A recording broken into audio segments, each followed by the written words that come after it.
We're back at the Seminole Hard Rock in Hollywood, Florida. It's my favorite stop to travel to on the WPT tour. Not only do they have this awesome guitar-shaped hotel, which I love as a guitar player, they've got great weather, multiple extravagant pools, a great gym, fantastic poker, and on this trip, I'll have another chance getting my name on the Mike Sexton Champions Cup. I've been looking forward to playing the championship event here for months. Last year's first place prize was over $1 million, making it the largest WPT main tour grand prize outside of the World Championship in Las Vegas. First, we're kicking things off with a 2-5 meetup game, and there's a lot of excitement for it. There are over 100 names on the list. We get 8 tables of players who are ready to get their chance at some Bradley dollars, and they're not shy about expressing it. A poker content creator that you'll want to be on the lookout for named Sarah O'Connor is in the building. She brings me some amazing art for my 2 stepdaughters and my son to say thanks for completing a written interview that she emailed me a few weeks ago. Sarah told me in her most recent email that she was planning to stack me with pocket jiggities today and that I need to be careful. She reiterated this plan on social media. I'll definitely proceed cautiously if her and I get involved in the hand together. I buy in for $1,000, which is the max. I take a seat at the first table. It's got an awesome vibe to it. Everyone's in great spirits and gunning for me, which I welcome. We begin the session at 10:43 in the morning, a little before the listed start time. A few minutes in, we're dealt pocket 9s under the gun. I raised to 15. The hijack is an opponent who's a return visitor. He was at the last meetup game that I hosted here. He 3-bets to 50. The cutoff cold calls a 3-bet off his 100 big blind stack. We're getting a great price with a hand that'll likely be best if we can hit a set. I call for 35 more to close the action. We're going 3 ways to the flop out of position. The dealer puts out 8-6-4 with 2 spades. We've got an overpair with some backdoor draws. It's a relatively strong hand, but either or both opponents could reasonably have us beat given the pre-flop action. It's a bit of a dicey situation. I check. The hijack may not like seeing all these low cards on the board. He checks with what I imagine are 2 overcards. The cutoff could have a variety of hands, including a higher pocket pair than us, like 10s or jacks, 2 overs, or maybe even a set if he cold called a 3-bet with a small pocket pair, wanting to get involved in a pot while I'm at the table. The cutoff bet's 90. We kind of only beat bluffs and flush draws. Still, it seems premature to fold at this juncture, but the board isn't likely to get better for us. There are a number of bad cards that we won't want to see on future streets, including spades and any card higher than a 9. Even some cards lower than a 9 could cause us trouble. I make a move, check raise into 300 to ideally win this without any resistance. If the cutoff jams for his remaining 150, I'll have to call off with hopes of being up against a flush draw. The hijack folds, all but confirming my suspicions that he only had 2 overs. The cutoff doesn't make us wait too long, he folds as well. We start off the session with a situation that was a little tricky to navigate, but it results in us winning a nice pot immediately. Shortly after, we look down at ace-queen offsuit on the button. The player in middle position min-raises to 10. The hijack calls. We can't allow these people an opportunity to see a flop for $10 while we're in position with cards this big. I 3-bet to 35. The middle position player folds. The hijack isn't going anywhere. He calls for 25 more. We're heads up. The flop comes queen jack 8 with 2 clubs. It's very coordinated with a flush draw out there and a straight already possible. The hijack checks. I mostly put my opponent on a small pocket pair, or maybe some medium to low suited connectors after he only called the small initial $10 raise. I don't think that we have too much to worry about. I check back to possibly induce a bluff from the opponent on the turn and keep the pot manageable since I'll pretty much never have the nuts.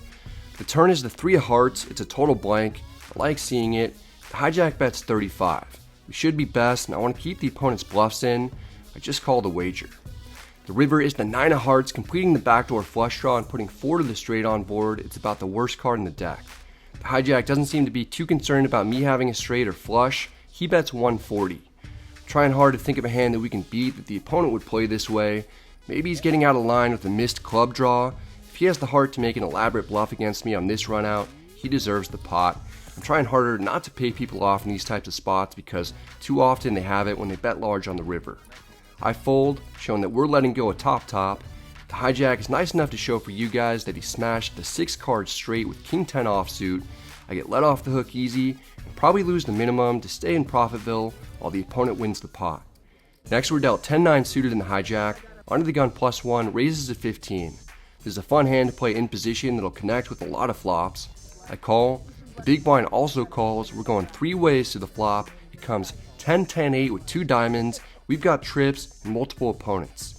The big blind makes a very gutsy maneuver as he folds even though he had the option to check.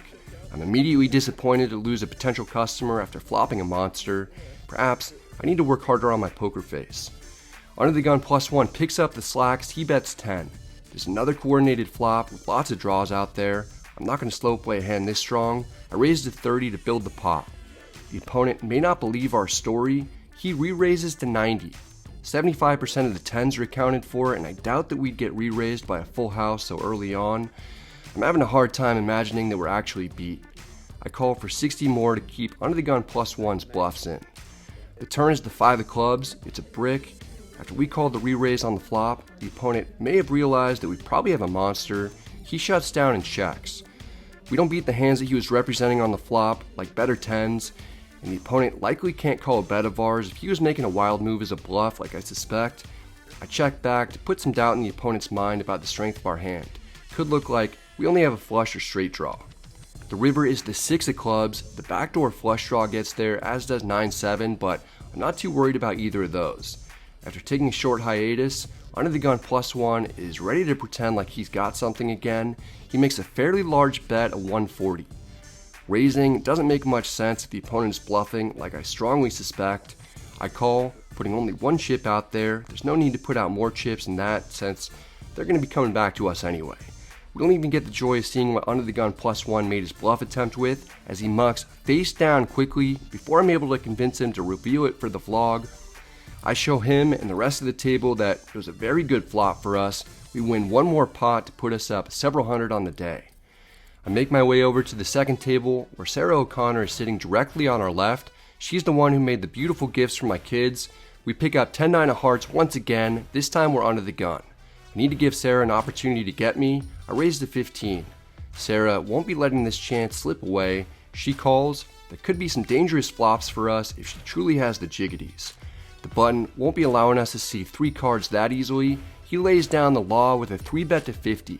The way I see it, we're free-rolling this 10-9 of hearts after winning with the same combo earlier. I call for 35 more.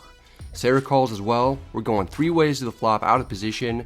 The dealer puts out King 8-4 with 2 hearts. We've got a flush draw with potential to hit a backdoor straight. I check. Sarah isn't playing this the traditional way, which would be to check to the pre-flop aggressor. Instead, she takes the initiative and bets 60. This clears out the button. He folds. I'm content to see a turn for this price. I call, wondering if Sarah's manifestation about stacking me is going to come to fruition right now. The turn is the 5 of hearts, giving us the flush. It's very possible that Sarah has the higher flush and bets small on the flop with the better draw. We could certainly be drawing dead. I check. Sarah might be trying to milk me, or maybe she's trying to induce a raise. She makes a tiny bet of 60 again. She has 687 total. Maybe we're beat, maybe we're not. One thing I know is that the river won't help us improve. It's time to see if Sarah really has anything that she can double up through me with. All in. It's a relief not to get snapped off by a hand that has us dead. Sarah's probably running past vlogs through her head to see if she can remember something I did or said that might help her make the right decision here. Maybe she's wondering if I'm trying to bully her just because she was trash talking a bit online. I've definitely had similar thoughts myself when there are interesting table dynamics at play, but in reality, I'm just playing this hand how I'd play it against anyone else. After 30 seconds, Sarah makes the call. We give her the bad news that we've got the flush. We almost surely have the winner. Now, all we need to know is what cards we need to fade. Sarah, you want to flip it over now? Yeah, it's fine. Sarah reveals her top pair and draw to the second nuts. It's clear why she was tanking. Whether she wins or loses, it's kind of a cooler. There are 7 hearts remaining in the deck that'll give the opponent the win. That's a decent amount. The river is another 5 pairing the board. Our 10 high flush holds and a huge all-in pot. Part of me feels bad, but I'm also a little confused about how I could have won. It's almost as if the deck didn't care at all about our manifestations. There are plenty of good food options at Hard Rock, but there's no need to call a server over since under the gun +1 is all full after eating a big slice of humble pie. A pile of chips comes our way to get the stack up to $22.50 on the day. We're in 4-figure profit territory. We're still at the same table when we pick up pocket queens under the gun. I kick things off with a raise to 15. Despite us having a narrow opening range from early position, the player in middle position 3-bets to 45. The big blind is a younger viewer named Daniel. He He cold calls a 3-bet, which is something I don't expect to see much. We're supposed to pure call against what should be some very strong ranges. I call for 30 more. We're going 3 ways to the flop. The dealer puts out Jack 8-4 rainbow. We've got an overpair, but pocket jacks is a hand that either opponent could have, and we still lose to aces and kings. The big blind surprisingly leads for 75. When both me and the pre-flop 3-better have overpairs in our ranges, the big blind needs to have a monster to make this play. Still, I'm not folding. I call, hoping the other player folds behind us so that we can play the rest of this hand in position. Instead, the middle position player calls. I have no idea if we're best or not. This is a situation that doesn't come up very often. The turn is the 9 of spades. We at least pick up the straight draw and we have removal to the nuts. The big blind didn't like his flop bet getting called in 2 spots. He slows down and checks. I'm concerned that he has plans to check raise. I'm also concerned that the other opponent could have us beat. I check. What the middle position player does right now will be very telling. He checks back, indicating that he probably doesn't have a set, but there's still a small possibility that he could have aces or kings, and is playing cautiously for pot control. The river is the 9 of hearts pairing the board. The big blind doesn't want to risk everyone checking again. He makes a somewhat small bet of 130. I like this sizing because if the big blind had a really strong hand that beat us, I imagine that he'd make a bigger bet. With this size, it seems like he's trying to get to showdown somewhat cheaply with something decent, but it doesn't feel like trips are better. I call. The middle position player can't continue. He folds. The big blind isn't all that confident in his hand.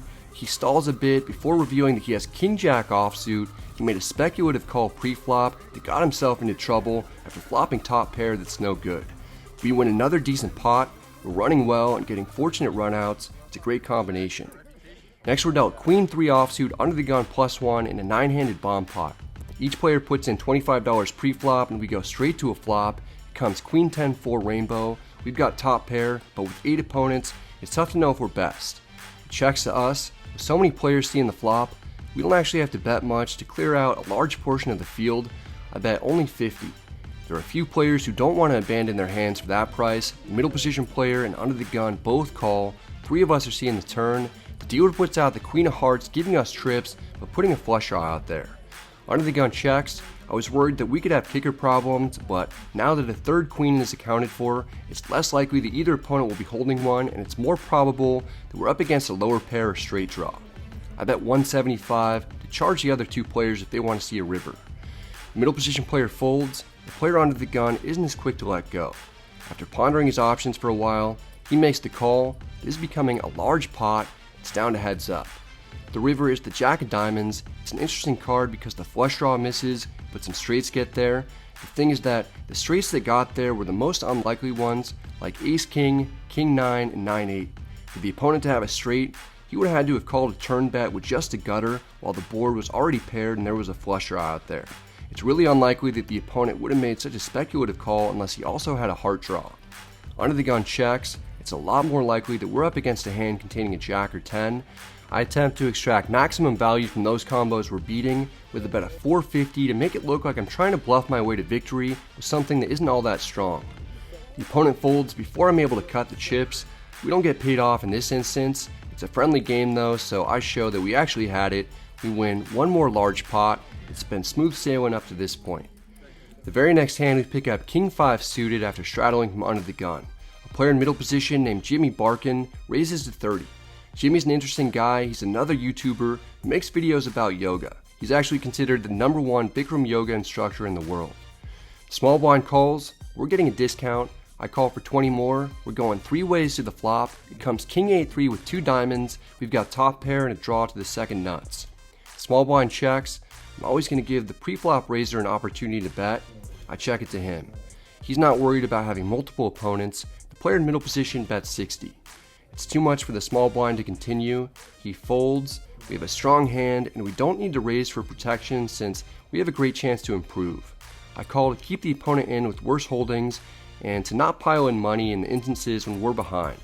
It's down to heads up. The turn is the queen of diamonds giving us the flush. I briefly consider betting because this turn could slow down the opponent if he only has 1 pair. But I check. Maybe the opponent doesn't have much, or maybe the 3rd diamond is scaring him, and rightfully so. He checks back.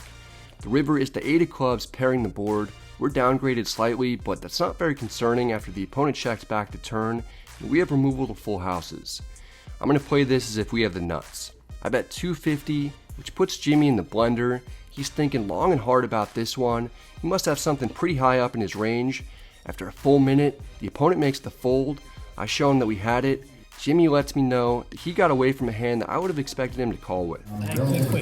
Jimmy owns me with a terrific fold, laying down top 2 pair and saving himself $250. After seeing that kind of discipline, I go directly to his YouTube channel called The Barkin Method of Hot Yoga, and I subscribe in hopes that he'll start doing some poker vlogs soon so that I can learn not to call large river bets. In this one, we're dealt 6-5 suited on the button. Under the gun +1 raises to 15. The middle position player and cutoff both call. It's fun to play suited connectors from in position. I call to get in the mix. Small blind and big blind call. 2/3 of the table is seeing the flop. The dealer puts out ace-8-5 with 2 spades. Not all that exciting yet. Just wait. Everyone checks. The turn is the 6 of spades, giving us bottom 2 pair, but there's a flush draw out there and some straight possibilities. Checks to the cutoff. He makes a tiny bet of 15. This almost feels like a blocker bet that the opponent might make with 1 pair and a draw like 8-7 without spades, or maybe king-queen offsuit with a spade. It doesn't seem like we're beat. I raise a 75 to deny equity when we're ahead. Folds back to the cutoff. He'd like to see the river card. He makes the call for 60 more. It's down to heads up. The 6 of hearts comes, giving us a sneaky backdoor full house. The cutoff checks. We've got the green light to go for value. 175? I got counterfeited. 175. What did you have, 8-5? Yeah, I guess I got lucky. The opponent indeed had 8-5 suited. He had a better 2 pair than us on the turn, but we drilled the 2 outer to seal the lead from him. Still, he got away without paying us any additional money. Here we're dealt Jack-10 suited under the gun +2. The player under the gun raises to 20. I'm a big fan of suited Broadway cards. I call. The hijack button and big blind call. We're going 5 ways to the flop. I like interacting with the viewers at the table and allowing them an opportunity to help me will out a board that'll be beneficial for us. The players on both sides of me have already folded. I've got a few questions for the player on our right. You want to sweat? Are you good luck? Yeah. You sure? No. Are you good luck? I tried to do The player on our right had about as much confidence as me during my freshman year of high school. I showed the player on our left named Lee our starting hand instead. I'm not 100% sure that Lee's going to bring us much luck either though, since right after giving him a peek, I knock over my stack of chips. We're not off to a great start, but the flop comes King-Queen-7 with 2 clubs. It's not bad, it's just not especially great since there's a flush draw out there for a suit that we don't have. At least we've got potential though. We all check. The turn is the 5 of diamonds. It's a brick. Perhaps under the gun has been slow playing a monster. He all of a sudden bets 50. If under the gun has a set or 2 pair, we could possibly win a big pot from him if an ace or 9 comes out. I call partially because it's okay strategy to continue with our Broadway draw, but mostly because I want to test out Lee's hand sweating abilities. The hijack button and big blind fold quickly. It's down to heads up. The river is the 9 of spades, giving us the stone cold nutter butters. It's a beautiful card that our opponent might not have expected us to hit. It's possible our straight draw isn't so hidden after all though, because under the gun slams on the brakes and checks. Usually if I check back flop and call a turn bet with a draw on this board, I'll tend to have clubs a decent portion of the time. The flush draw obviously missed, but I'd go with a large overbet of 250 to make it look like I'm trying to bluff with a couple of clovers that didn't get there. There are some fun dynamics at play, including the fact that the opponent knows I let Lee sweat our hand from the beginning. How often is Lee going to see our cards and we happen to have the nuts? Clearly, we know that'll be the case 100% of the time when Lee's watching, but to the opponent it should seem way more likely that I've got nothing and I'm making a last-ditch effort to take down the pot in order to have a laugh with Lee. Lee's not laughing though. He's probably doing his best not to give anything away as the opponent tanks. A full minute goes by, we don't get any indication as to what under the gun is going to do. Lee and I start communicating telepathically. Over and over, I'm saying call in my head. My internal voice is naturally pretty low. Lee picks up on this and starts harmonizing in a major third with his chant. After a minute and 45 seconds of being in the tank, under the gun makes the call. We show that we got there on the river with a little help from Lee. I used the right guy. I had it. Yeah, I might be good luck. Our big bet gets paid with another nice pot coming towards us. We're up almost 2,500. Later we're dealt pocket queens in the hijack at the 7th table of the day. I raised to 15. The button knows we could be opening with a pretty wide range since we're in one of the later positions. He 3-bets to 45 to give himself an opportunity to win pre-flop. We're not going away that easy though, and neither is the small blind. He comes in out of nowhere with a cold 4-bet jam for $230. I'm more than happy to get it in for that amount. Just in case the button actually has aces or kings, I only call the 230 rather than 5-bet to isolate. Calling for 215 more should look scary enough that the button will get the hint he won't have us beat if he's got something worse than queens. The button folds, it's heads up. The small blind must have been in the mood to gamble. He reveals that he 4-bet ripped it with ace-jack offsuit. We're in pretty decent shape with our premium pair, but it's always a bit nerve-wracking during any all-in, especially when the opponent has an overcard and a suited combo. The flop comes king-jack-6 with 2 spades. The opponent improves, but he hits the pair that doesn't give him the lead. We're safe for now. The turn is the queen of hearts. We smash a set. The small blind can only win by hitting one of 4 10s. Sometimes they get there. There you go. Oh, wow. Nice hand, nice hand. Look at that. The small blind hits runner straight to double up against me. I've been getting great runouts all day, so it's only fair to lose one back. At least it doesn't hurt too badly. It just makes a small dent in our profit anyway. We've all been playing for a long time, and I've got the championship event coming up. It's time to rack up a big win.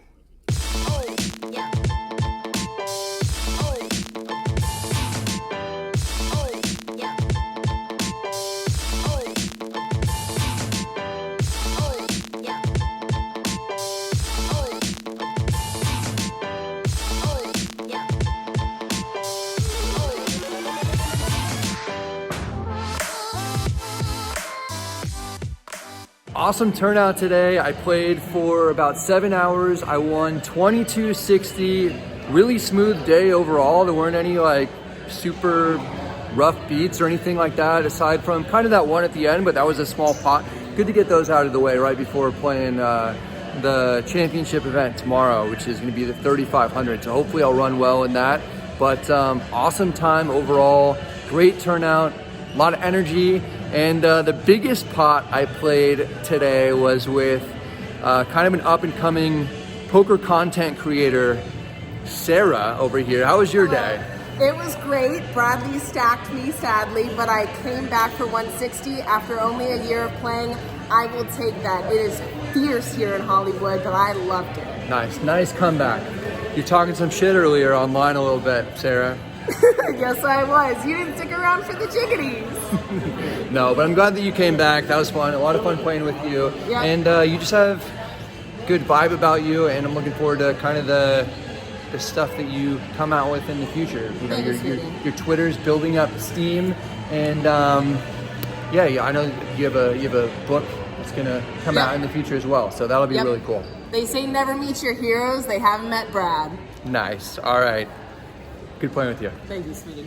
We have a few drinks with a small crew at a bar next to the poker room to wind down and talk about some key hands we played, as well as some off-the-felt topics. The next day, I get a chance to fire in the $3,500 championship event that I've been looking forward to for a long time. We get a large field with 1,869 entries. It doesn't go all that well for me though, at least initially. It takes me 3 bullets to find a bag and advance to day 2. I'm in for over $10,000, but I'm optimistic because it's a huge prize pool, with first being $839,000. Day 2 is exciting, with about a third of the field remaining. The top 234 make the money, but I'll need to break the top 100 to make a profit. I don't have a ton to work with initially, and it's stressful to be approaching the money bubble without a large stack. Things eventually start changing for the better as I get some moves through against some notables. The big pots start coming towards us in bunches. We get into a nice groove and have a solid image as someone not to be messed with. Everyone began the tournament with 50,000 in chips. We've run our stack up over 400,000. Several hundred players bust out before the dinner break. We're only a few knockouts away from locking up a min cash of 6,400, which is pretty significant. The money bubble bursts. It's a moment that I always look forward to because it's fun to get some kind of return on the buy-in, and I like watching everyone celebrate. Our first goal has been accomplished. The work isn't done though. I'm focused on winning. We go on a tear to finish day 2 with over 800,000 in chips. We're in the top half of the field with only 101 players remaining. If we make one more pay jump, we'll be guaranteed a profit, but I'm not settling for that.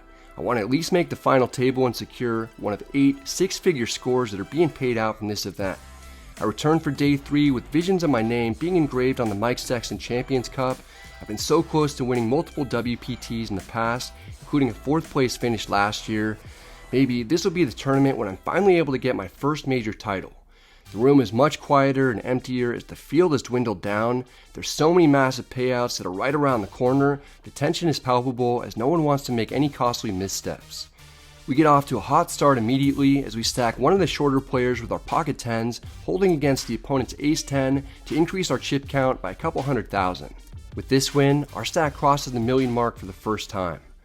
We hit a bit of a speed bump with ace jack suited after calling almost a 3-bet shove from the opponent, who left himself with 1 chip in order to kill more time since we're on a pay jump bubble. I don't realize that the opponent has one last 5k chip until the flop of king 7-6 with 2 clubs comes out. We don't have much except an over and backdoor draws, but there's several 100,000 in the middle and the opponent only has 5,000 left, so I go all in. After tanking to run out the clock, the opponent calls as everyone knew he was going to. We show our ace jack of spades while the opponent reveals that he has us crushed with the jiggities. Luckily, we have him covered by a large margin. If we lose, we'll be back down to what we started the day with, which is still plenty. The turn is to 8 of clubs. We lose our backdoor flush possibility. We've got nothing going on for us except there's no right way to play jiggities. Wow. Payout 22.